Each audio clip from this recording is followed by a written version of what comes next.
The great chamber of the Galactic Council was built to make everyone feel small. Its ceiling stretched so high that clouds sometimes formed near the top. Its walls were covered with the flags of 47 species, each one representing a civilization that had conquered the stars. In the center, arranged in a perfect circle, sat the delegates who decided the fate of the galaxy. High Arbiter Velox stood at the central platform, his scaled body catching the light from 1,000 floating crystals. He was a Rithani, one of the oldest species in the Council, and he had led these meetings for 30 years. He knew every trick, every alliance, every secret deal that happened in these halls. Nothing surprised him anymore. "We will now begin the quarterly assembly," he announced, his voice carrying to every corner of the room. "All representatives will confirm their attendance." One by one, the delegates activated their presence markers. Blue lights appeared above their seats, forming a ring around the chamber. The Osari delegation glowed blue. The Valish contingent confirmed. The Keth representatives marked their presence. Then Velox looked toward the human section, and he saw empty seats. No blue lights, no delegates, no explanation. He waited. Perhaps they were late. Humans were often dramatic about small things. They complained constantly about trade restrictions and expansion limits and technology sharing. They wrote long letters about fairness and partnership. They gave speeches about equality that made the other delegates roll their eyes. But they had never missed a session before. "Human delegation," Velox called out. "Confirm your attendance." Silence. Trade Minister Quillen, a nervous Osari with too many eyes, leaned forward in his seat. "High Arbiter, I have not seen human merchant ships in our ports for 6 weeks. I thought it was a temporary disruption, but now I am concerned." "Concerned about what?" Velox asked. "That the humans are sulking?" Some delegates laughed. The humans were always upset about something. 3 cycles ago, their ambassador had requested again that the Council remove restrictions on human colony expansion. The Council had refused again. The Rithani Dominion did not want humans spreading too close to their borders. The Valish Trade Consortium did not want competition for resource-rich systems. The Osari Collective did not want to share their agricultural patents.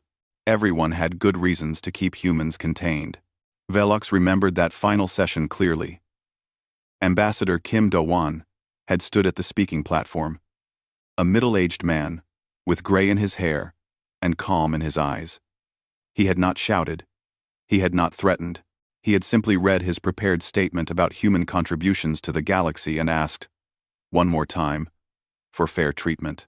The Council had voted against every proposal. Expansion limits would remain. Technology restrictions would continue. Trade quotas would not change. Ambassador Kim had nodded slowly. "We have noted the Council's position," he said. That was all. Then he turned and walked back to his seat. His aide, a woman named Park Unji, had gathered their documents without a word. She was young, with sharp eyes that seemed to notice everything. Velox had seen her type before idealistic humans who believed hard work and good intentions would change minds. They always learned eventually. Park Unji had followed Ambassador Kim out of the chamber. She had not performed the traditional farewell bow that human diplomats always offered after a session. At the time, Velox thought it was just rudeness. Now, standing in the same chamber and staring at empty seats, he wondered if it had meant something more. "Send a communication request to Earth," he ordered. "Perhaps their delegates are ill." The communication officer tried, and tried again, and again. "High Arbiter," the officer reported. "All channels to human space are returning null signals. Not busy. Not blocked. Simply nothing." Quillen stood up, his many eyes blinking rapidly. "I must inform the Council of something. My trade ministry has been tracking human commercial activity for the past several months. At first, we thought they were simply reducing their operations in protest. But now I believe it was something else."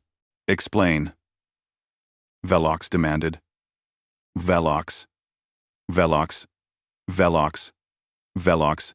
"They were not reducing," Quillen said. They were completing. Every human merchant fulfilled their final contracts exactly. Every human service provider finished their last projects perfectly. They did not abandon their obligations. They ended them. The chamber went quiet.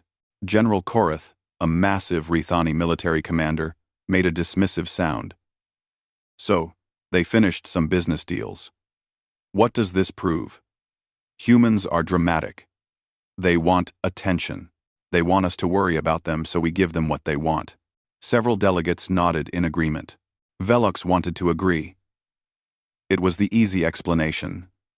And easy explanations were usually correct. Humans were emotional creatures. They formed attachments to ideas like fairness and respect. They expected other species to care about their feelings. This was probably just another protest, another attempt to gain sympathy. But something bothered him. He thought about all the small things he had noticed over the past year. Human engineers quietly training replacements at communication relay stations. Human doctors sharing their medical knowledge with anyone who wanted to learn. Human agricultural scientists publishing their research openly instead of keeping it proprietary. At the time, he had thought humans were being typically naive. They gave away advantages for free, expecting nothing in return. It was why they would never be a major power. Now he wondered if they had been preparing. "We will send an investigation fleet to human space," Velox announced. "A small force, 3 ships should be enough. We will determine what the humans are doing and remind them of their obligations to this council." "And if they refuse to return?" Korath asked. Velox almost laughed. "Then we will discuss consequences. The humans have 42 colony worlds and a modest defense force. They rely on council trade routes for essential resources. They cannot refuse." The delegates voted in favor. The investigation was approved. As the session ended, Quillen approached Velox privately. The trade minister's voice was low and worried. "High Arbiter, may I share something that concerns me?" "Speak." "I reviewed our records of human resource consumption over the past 300 years. They import metals, fuel, food components, all the things a growing civilization needs. But 5 years ago, those imports began decreasing. We assumed their economy was struggling. Now, I believe we were wrong." "Wrong how?" Quillen's many eyes focused on Velox, with an expression that might have been fear. "What if they were not struggling? What if they simply stopped needing what we provided?" Velox considered this for a moment. Then he shook his head. "Impossible. No species is fully self-sufficient. The humans would need thousands of years to develop that capability." "Yes," Quillen agreed. "Unless they found another way." Velox dismissed the trade minister with a wave. He did not have time for paranoid speculation. The humans were being difficult, as they always were. The investigation fleet would find them hiding in their colonies, waiting to be coaxed back with small concessions. That was how these things always worked. He returned to his chambers and did not think about the empty seats again until 3 weeks later, when the investigation fleet sent back its first report. The report contained only 4 words. "Earth is not here." Velox read those words many times. He told himself, there must be a mistake. A navigation error. A sensor malfunction. Planets did not simply disappear, but deep in his mind, in a place he did not want to examine. He remembered Park Unji, walking out of the chamber, without looking back. He remembered Ambassador Kim's calm voice, saying they had noted the council's position. He remembered, and for the first time in 30 years, High Arbiter Velox felt afraid. Fleet Commander Toreth had served the Valish military for 40 years. He had seen battles that burned across star systems. He had watched planets die and civilizations fall. He thought he understood the universe and all its terrible possibilities. He was wrong. His fleet emerged from hyperspace at the coordinates where Earth should be. The navigation was perfect. The sensors were functioning. The location was correct, but Earth was not there. Toreth stood at the command center of his flagship, staring at the main display. It showed empty space. Not debris, not destruction, not even the gravitational shadow of a planet that had been moved. Just nothing. As if Earth had never existed. "Run the scan again," he ordered. His crew obeyed. They scanned for radiation. They scanned for matter. They scanned for energy signatures, gravity wells, hyperspace distortions. They found nothing. "Commander," his navigation officer said, "I have confirmed our position 17 times. We are exactly where Earth should be. The star is correct. The orbital distance is correct. But there is no planet." Toreth felt something cold in his chest. "What about the moon?" "The humans called it Luna. Also gone. Their orbital stations? Gone. Debris?" The navigation officer shook his head. "Space is clean. Cleaner than it should be, actually. It is as if someone removed everything and then tidied up afterward." Toreth turned to Science Officer Prixel, a Keth woman who had joined his crew 10 years ago. The Keth were known for their analytical minds and careful thinking. They did not panic, and they did not guess. If anyone could explain this, it was Prixel. "Report," he said. Prixel was studying her instruments with an expression Toreth had never seen before. It took him a moment to recognize it as wonder. "Commander, I am detecting something unusual in the space where Earth should be. The quantum signature of this region is different from surrounding space. It is subtle, but measurable." "Different how?" "Healed," Prixel said. "That is the best word I can find. When a planet exists in a location for billions of years, it leaves marks on space itself. Small distortions, quantum impressions. Earth should have left such marks. Instead, this region is perfectly smooth. It is as if the universe has forgotten Earth was ever here." Toreth gripped the railing in front of him. "That is not possible.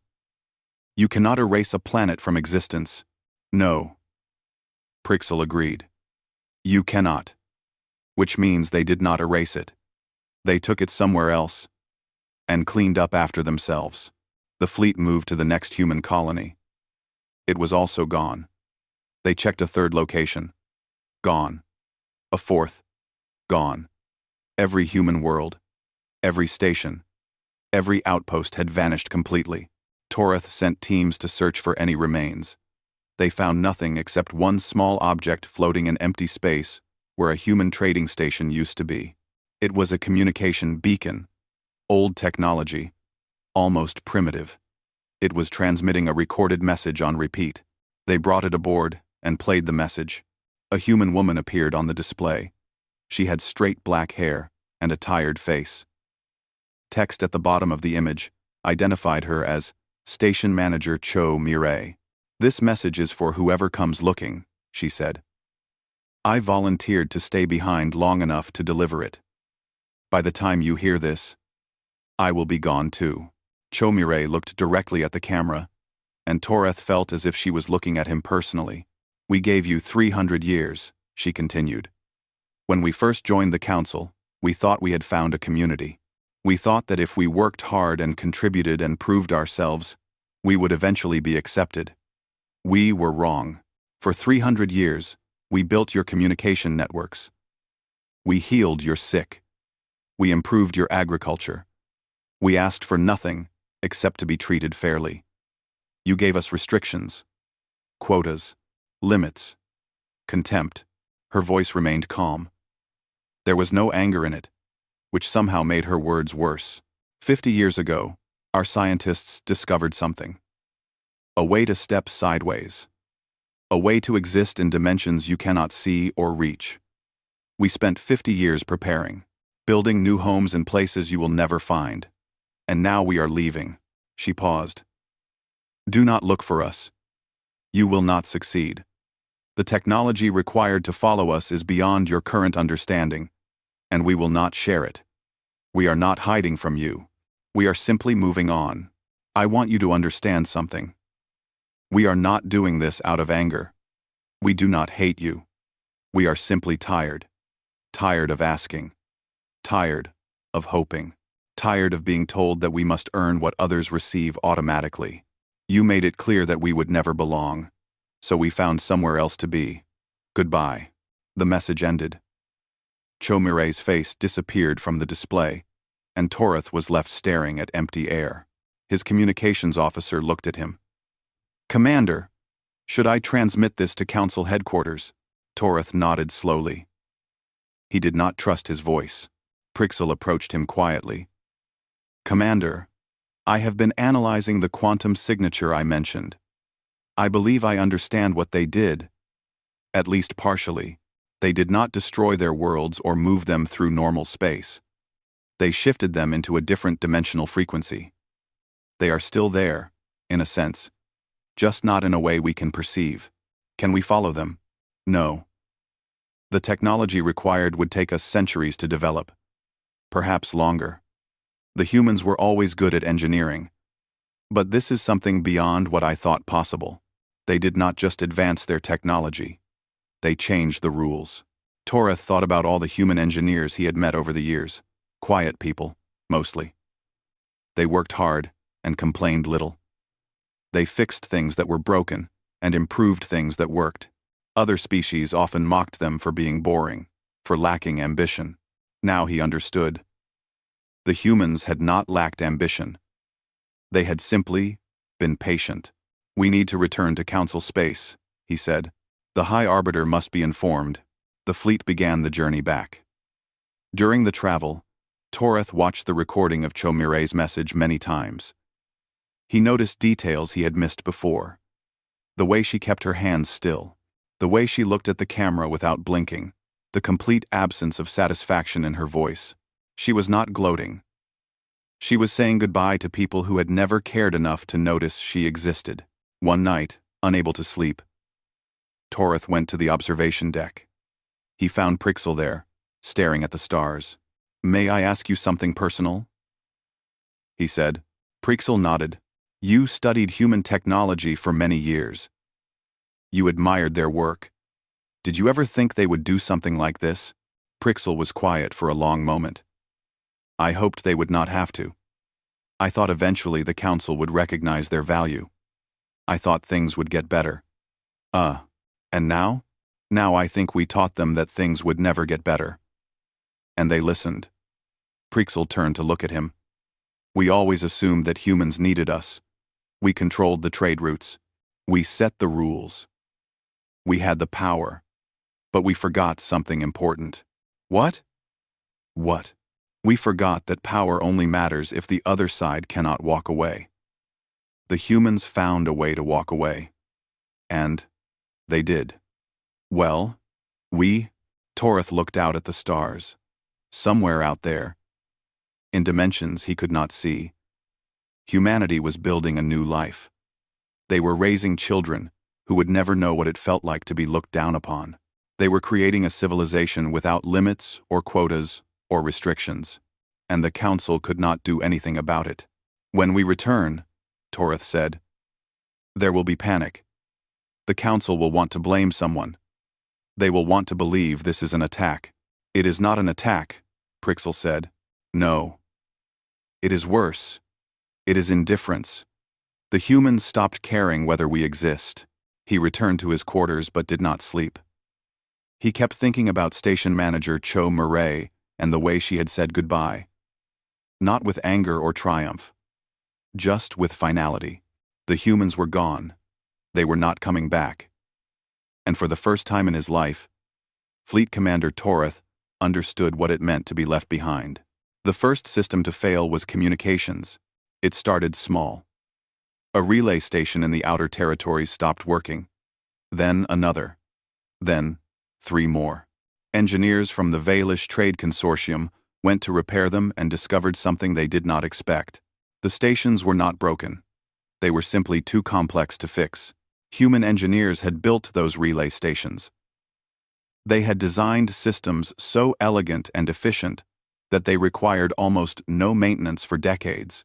But when they finally needed repairs, no one else understood how they worked. The Valish engineers tried anyway. They replaced components. They rewrote software. They consulted archives and manuals. Nothing helped. The stations remained dark. Within 3 months, the Galactic Communication Network was operating at half capacity. Messages that once arrived instantly now took days. Some regions lost contact entirely. Trade ships flew blind, unable to coordinate schedules or confirm destinations. High Arbiter Velox held emergency sessions. He brought in the best engineers from every species. He offered rewards for anyone who could restore the systems. But the engineers all said the same thing. Human technology was different.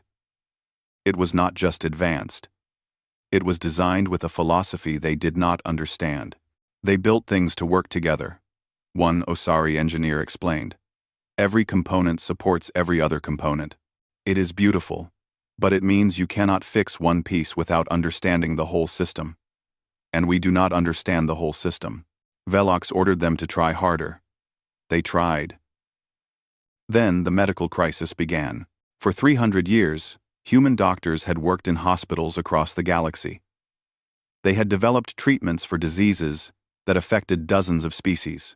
They had trained local physicians and shared their research freely. Everyone had access to human medicine. Now the humans were gone, and their medicines were running out. On a Rithani colony world, a plague broke out. It was a disease that human doctors had cured decades ago. But the cure required compounds that only humans knew how to synthesize. Local doctors tried to recreate the formula. They failed.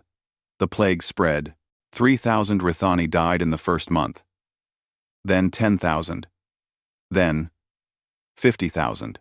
General Korath, who had laughed at the idea of human importance, stood before the council and demanded action. "Find the humans," he shouted. "Force them to return. They cannot abandon us like this." "We cannot find them," Velox replied. "We have tried. They are beyond our reach." "Then find humans who stayed behind. There must be some." There were. A few thousand humans had chosen to remain in council space for various reasons. Family connections, research projects, personal relationships. They were scattered across dozens of worlds, and suddenly they were the most valuable people in the galaxy. Yoon Hana was one of them. She was an Osari citizen, born on an Osari world, but her teachers had been human. She had studied agricultural science under Dr. Park Junho, a quiet man who had spent 40 years improving crop yields on 100 planets. He had never asked for recognition or rewards. He had simply worked. When the humans left, Dr. Park had offered Hana a choice. She could come with them, or she could stay. She had chosen to stay because her family was here. Her friends were here. Her life was here. Now she wished she had asked Dr. Park more questions before he disappeared. The council summoned her to the capital. High Arbiter Velox himself asked to meet with her. She entered his office expecting demands or accusations. Instead, she found an old Rithani who looked tired and afraid. "Administrator Yoon," he said. "Thank you for coming. I need your help." "What kind of help?" "The kind only someone with human training can provide." He gestured at a pile of reports on his desk. "Food production is failing on 17 worlds. The systems your people designed are breaking down, and our engineers cannot repair them. I am told you studied under one of their best agricultural scientists." Hana nodded. "Dr. Park. He was my mentor for 15 years. Can you fix the systems?" "I can try, but I should tell you something first." She looked at Velox directly, the way Dr. Park had taught her. The humans did not design these systems to fail. They designed them to last. The reason they are failing now is neglect. 1. Neglect? For years, human engineers requested resources to maintain and upgrade these systems. The requests were denied. The council said the funds were needed elsewhere. The humans made things work anyway, because that is what they did. They solved problems even when no one helped them. But there are limits. Velox was quiet for a moment. "Are you saying this is our fault?" "I am saying that nothing lasts forever without care. The humans gave us 300 years of care. We gave them 300 years of nothing. Now, we are seeing the results. She expected anger. Instead, Velox just looked older. Can you help us? He asked again. I will do what I can. Hana spent the next 6 months traveling between worlds, repairing systems, and training new technicians. She worked long days and slept little. She taught everyone who wanted to learn, and she did not charge for her knowledge. When other council members asked why she worked so hard, she said it was because that was what Dr. Park would have done. Humans did not help people to earn favors. They helped because things needed to be done. Slowly, painfully, some systems began working again. But for every problem Hana solved, 2 more appeared. There were simply not enough people who understood human technology. There was not enough time to train them. Trade Minister Quillen gave regular reports to the council. The news was always bad. Interstellar trade had collapsed by 40%. 20 worlds were facing food shortages. The communication network was still failing. We are dying, Quillen said. Not quickly, not dramatically. General Korath proposed military action. We will find a human world they missed. We will capture their technology. We will force them to help us. There are no human worlds, Velox replied. They took everything. Then we attacked their allies. We pressure the species who supported them. The humans had no allies. We made sure of that. Korath had no response. In her quarters that night, Hana received a message. It was short, with no identification code. It contained only coordinates and a time. She went. She told no one. The coordinates led to an empty region of space, far from any shipping lanes. Hana waited in her small transport ship, wondering if she was making a mistake. Then a human ship appeared. It was small and simple. Nothing like the warships other species built. It did not look impressive. But when Hana's sensors tried to scan it, they returned only static. A communication channel opened. A woman's voice spoke. Yoon Hana, we have been watching you. Hana's heart beat faster. Who are you? My name is Shin Jiwoo. I speak for those who left. Why are you contacting me? Because you stayed. Because you are helping. We want you to know that we see it. Hana thought about the past 6 months. The long days, the failing systems, the fear in people's eyes. I am trying to save what I can. But there is too much damage. Too much was lost. Yes, Shin Jiwoo agreed. Will you come back? Will you help them? Silence. Then, no. Why not? They are suffering. They are dying. We know. And we are sorry for the ones who are innocent. But we cannot return to a place that never wanted us. We cannot save people who spent 300 years teaching us that we did not matter. Hana felt tears on her face. Then why contact me? Why show me you are still out there? 1. Because you need to know that you are not alone. Because you chose to stay and help. And that means something. The galaxy may not deserve kindness, but you are giving it anyway. That is a human thing to do. The communication ended. The ship disappeared. Hana sat in her transport for a long time, crying in the dark. She cried for the worlds that were failing. She cried for the humans who had left. She cried because she understood both sides and could not fix either one. Then she wiped her face and flew back to her work. There were systems to repair. There were people to train. There was a galaxy to save. One small piece at a time. It was not enough.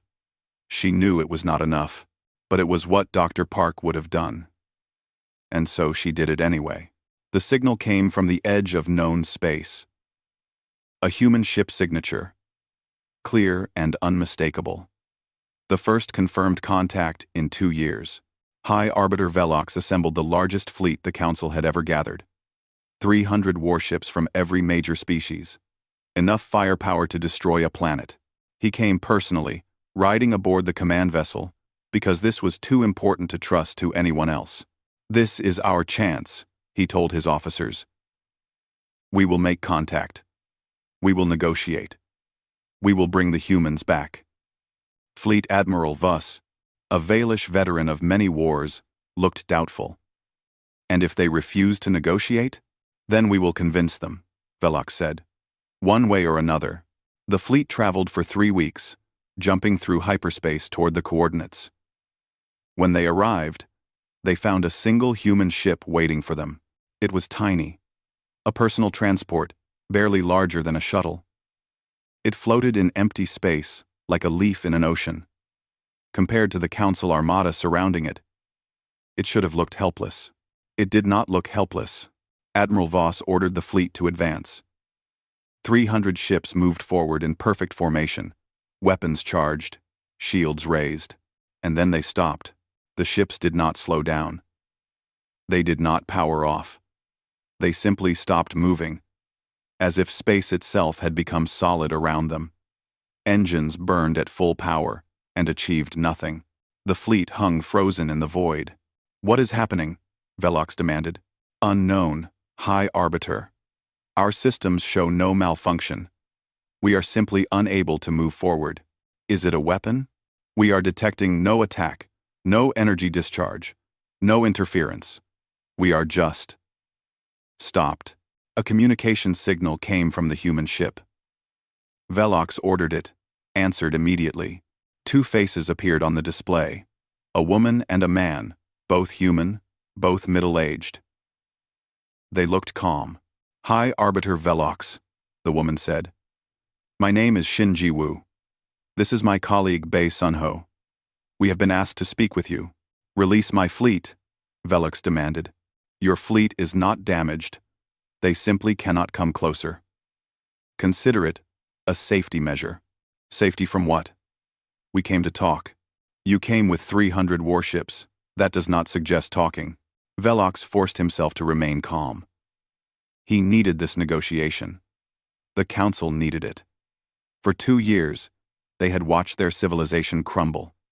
Food shortages, communication failures, medical crises. 12 species had fallen into civil war over scarce resources. The Rathani Dominion itself was struggling to maintain order. They needed the humans back. Whatever it cost. I apologize for the show of force, Velox said. We were uncertain what we would find. Please understand our position. Our people are suffering. Systems you built are failing. Diseases you cured are returning. We need your help. Shin Ji-woo's expression did not change. We understand your position very well. We watched it develop for 300 years. I-5. 200 years. Then you know why we are here. Come back. Help us rebuild. We will give you whatever you want. Expansion rights. Trade access. Full council membership with voting power. Name your terms. No. The word hung in the air. Simple. Final. No, Velox repeated. Your own people are suffering out there. The ones who stayed behind are working themselves to death, trying to save what they can. Do you not care about them? We care about them very much. But they chose to stay. They understood what that meant. Admiral Voss stepped forward. If you will not negotiate, then we will find another way. We will develop the technology to follow you. We will. You will not. Shin Ji-woo interrupted. The physics required are beyond your current understanding. It would take you centuries to catch up. And by then, we will have moved on again. We will always be ahead because we do not spend our resources on weapons and wars and controlling each other.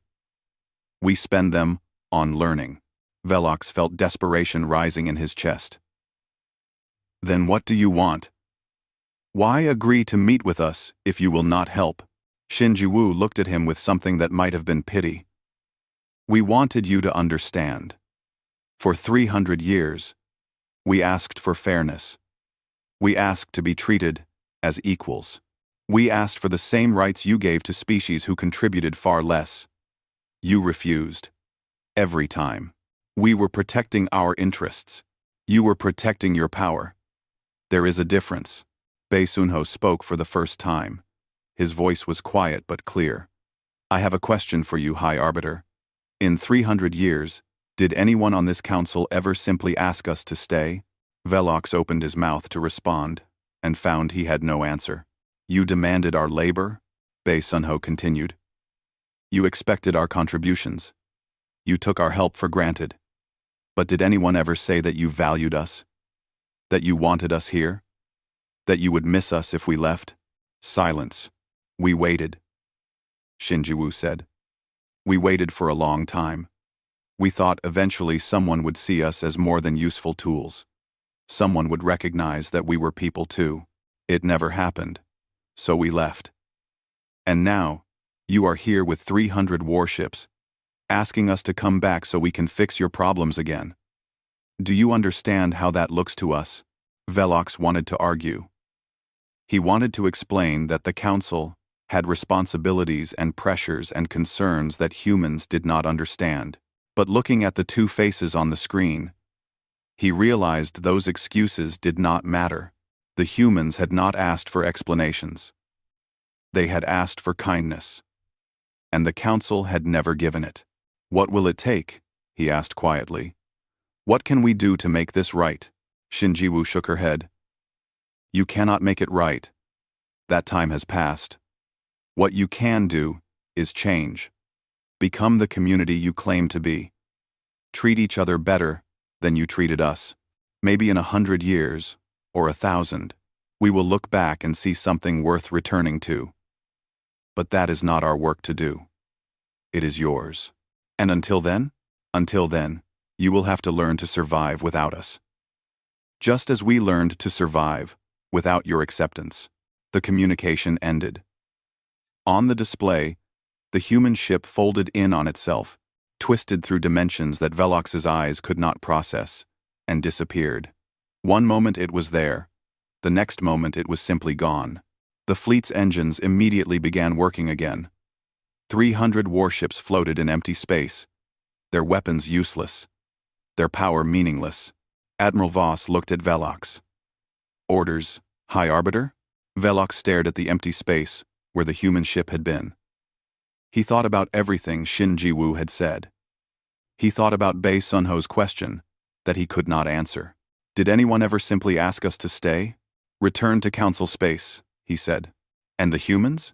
They are gone. They were always gone. The fleet began the journey home. Velox remained on the observation deck for a long time, watching the stars. Somewhere out there, in dimensions he would never see, humanity was living without limits. They were building a civilization based on contribution instead of competition. They were raising children who would never know what it felt like to be looked down upon, and the Council would never be part of it. He thought about his career. 30 years as High Arbiter. 30 years of maintaining order and protecting interests and balancing power.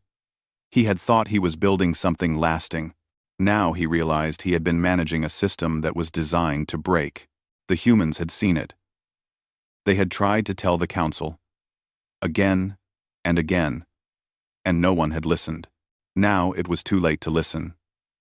Now all that remained was to survive the consequences. Velox returned to his quarters and began writing his resignation. The Council would need new leadership.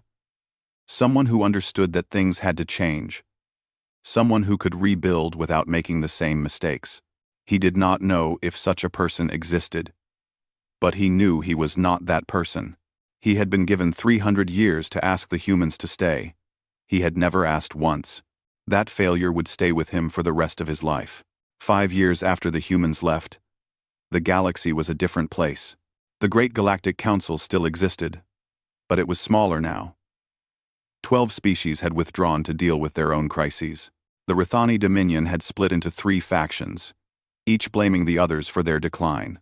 The Valish Trade Consortium had collapsed entirely, replaced by a loose network of independent merchants who fought over scraps of the old trade routes. The magnificent council chamber, once filled with representatives from 47 species, now held only 23. Empty seats lined the walls like missing teeth. Arbiter Quillen sat in the chair that had once belonged to High Arbiter Velox. The old Rithani had resigned in disgrace and died 6 months later. Some said it was illness. Others said it was shame. Quillen did not know which was true, and he tried not to think about it. He had not wanted this position. He was a trade minister, a bureaucrat, a counter of coins and cargo. But when the council needed a new leader, he was the only one willing to take the job. Everyone else was too busy dealing with their own disasters. Now he sat in the great chamber and listened to reports of systems failing and populations struggling and conflicts spreading. The reports were always the same. The news was always bad. The communication network is now operating at 30% capacity, one officer reported. We have lost contact with 17 outer colonies entirely. We do not know if they are still inhabited. Food production on Rithani Prime has fallen below minimum requirements, another officer added. We are seeing malnutrition in major cities, for the first time in 300 years. The Keth homeworld is reporting a resurgence of the wasting plague. Their medical facilities do not have the human-developed cure. They are requesting emergency assistance. Quillen listened to it all. He had no solutions to offer. There were no solutions.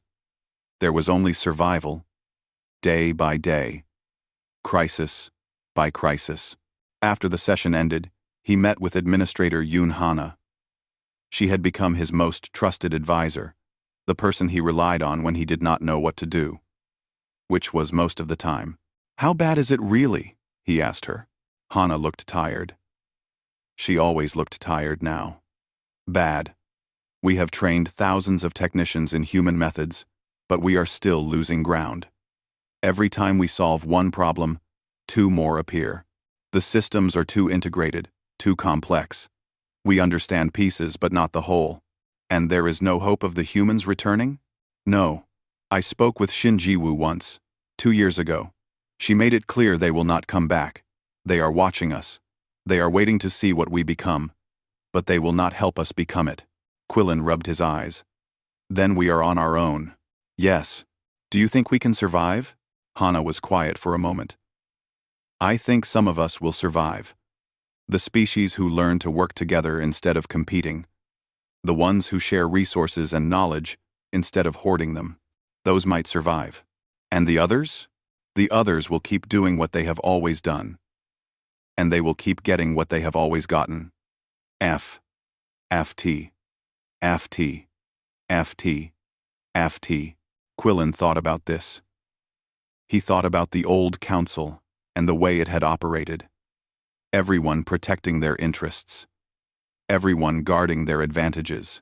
Everyone looking at the humans and seeing only useful tools. We need to change, he said. We need to become what they asked us to be. Yes, Hana agreed. But change is hard. People are afraid. When people are afraid, they hold tighter to what they have. Then we need to show them another way. He did not know how to do that. But he knew he had to try.